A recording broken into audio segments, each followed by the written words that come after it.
Hello friends, today let us discuss about the recent transfer of RBI surplus of rupees 2.87 lakh crores to Government of India. There is a lot of curiosity among the professionals as to what are the sources of income of Reserve Bank of India, and it is a central bank, and what are the sources which makes up this huge surplus which it is able to transfer to the government. So let's just try to look at that. RBI surplus transfer to the central government for FY26 according to the RBI's annual report is rupees 2.87 lakh crores, is up by 6.6% from 2.69 lakh crores that was transferred in FY25. It was 2.11 trillion in FY24. It was 87,416 crores in FY23 and 30,307 crores in FY22. So if we compare the historical data right from in the last 4-5 years, there is a huge uptick in the surplus that is transferred to government by Reserve Bank of India. So it is a general curiosity as to the sources from where the income accrues to the Reserve Bank. During FY26, the RBI's gross income increased by 26.42% YOY, that is year on year, while expenditure before risk provisions increased by 27.6%. Net income before risk provisions and transfer to statutory funds stood at 3.96 lakh crores in FY26 compared with 3.13 lakh crores in FY25. If we get back into the contingency risk buffer, so RBI had adopted the revised economic capital framework 2019 as decided by the Bimal Jalan Committee to set aside a contingency risk buffer between 4.5% to 7.5% of the RBI's balance sheet size, and it is up to the RBI's central board to decide the CRB level, looking into the risks and the other priorities of the central bank, and also depending upon the size of the balance sheet of RBI. During FY25, the CRB was maintained at 7.5% of the RBI's asset size. Now, since the RBI's balance sheet size has gone up substantially, the contingency reserve buffer has now been reduced to 6.5% during FY26. This follows the RBI's transfer of rupees 1,09,379.64 crores to its contingency reserve buffer at 6.5%, down from 7.5% in FY25 as a provision against risks that the central bank perceives. It is a risk buffer. The central bank's balance sheet expanded by 20.61% during FY26 year on year to reach 91.97 lakh crores on 31st March 2026, up from 76.25 lakh crores a year earlier, that is in March 25. A large balance sheet with more assets earning interest and more forex reserves generating returns logically generates more income for Reserve Bank, which it can transfer to the government. The legal basis for surplus transfer is based under Section 47 of RBI Act 1934, which mandates that after making provisions for bad debts, depreciation of assets, contribution to staff funds, and contingency reserve risk buffer, the balance of profit should be transferred to the central government. So this surplus transfer is not discretionary, it is a legal obligation for the central bank to do it. So the transfer is mandatory under the provisions of the RBI Act. Now let us look at some of the sources of income for Reserve Bank of India. The key sources are, there could be many sources, but the key sources are interest on government securities, the largest component, foreign exchange reserves management, the income coming from there, rupee depreciation and the valuation uptick, forex market operations, realizing trading profits, and liquidity adjustment facility operations, that is repo lending and standing deposit facility.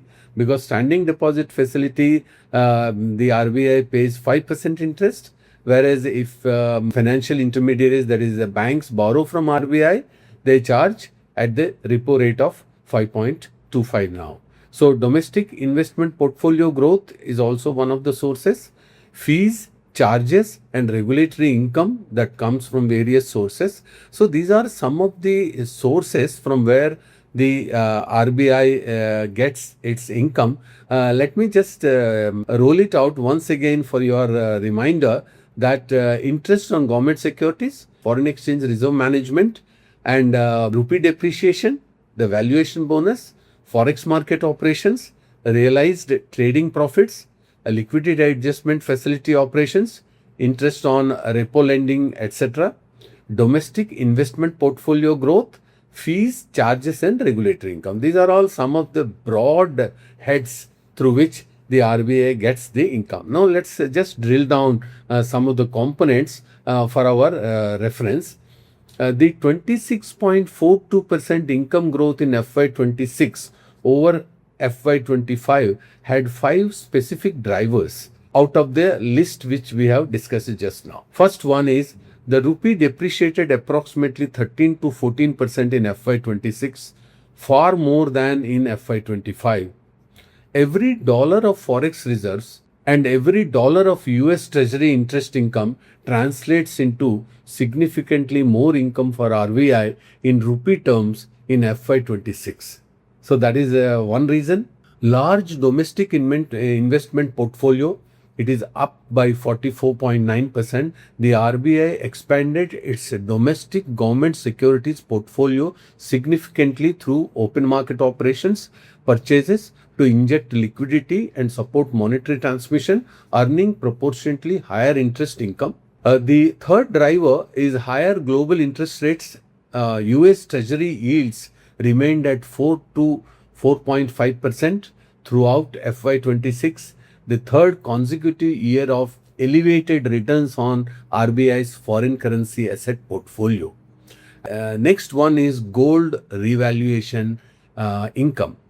63.6% surge in the rupee value of gold holdings reflect both gold's 25 to 30% global price appreciation and rupees 13% to 14% depreciation, a multiplicative effect that dramatically expanded the RBI's balance sheet and generated substantial revaluation gains for the central bank, which has enabled the transfer. Then the large balance sheet size that has also enabled the income to be generated. These 4 key income streams reached unprecedented levels simultaneously. Interest income from a domestic investment portfolio that grew 44.9%, returns on 698 billion of forex reserves, earning 4 to 5% average on US treasuries, massive forex trading profits from selling dollars at 95 rupees to 97 rupees for intervention that was acquired at rupees 70 to 75 rupees, and gold revaluation gains of 63.6% from the combination of global gold price appreciation and rupee depreciation. So these are all some of the factors which has enabled the RBI to earn that kind of a surplus. And the dominant expenditure item is the transfer of contingency reserve buffer, which increased by 143.8% from 44,862 crores to 1 crore 1.09 trillion. This is not an operational expenditure but a regulatory provision that contingency reserve buffer is a mandatory requirement. The RBI is setting aside more of its income as a buffer against future tail risks, that is geopolitical risks, financial risk, and market disruptions. The board's decision to maintain the CRB at 6.5% of the RBI's expanded balance sheet, which reached 91.97 lakh crores, enabled such a large transfer. So this surplus transfer of rupees 2.87 lakhs is from the RBI to the government exchequer is the single big non-tax revenue for the union budget, that is for the government.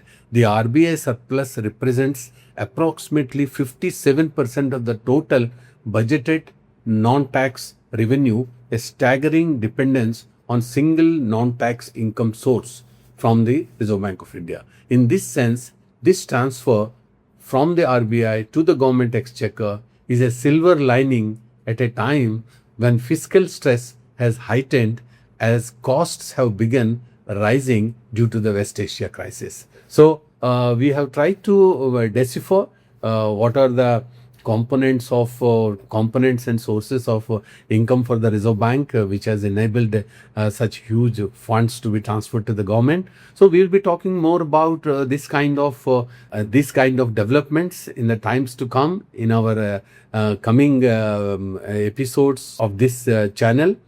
Please do subscribe to this YouTube channel if you haven't done so far. Share it with your friends and associates, so that the very purpose of this channel is to disseminate knowledge to the next generation who are curious to be part of BFSI profession. Thank you very much. See you again in the next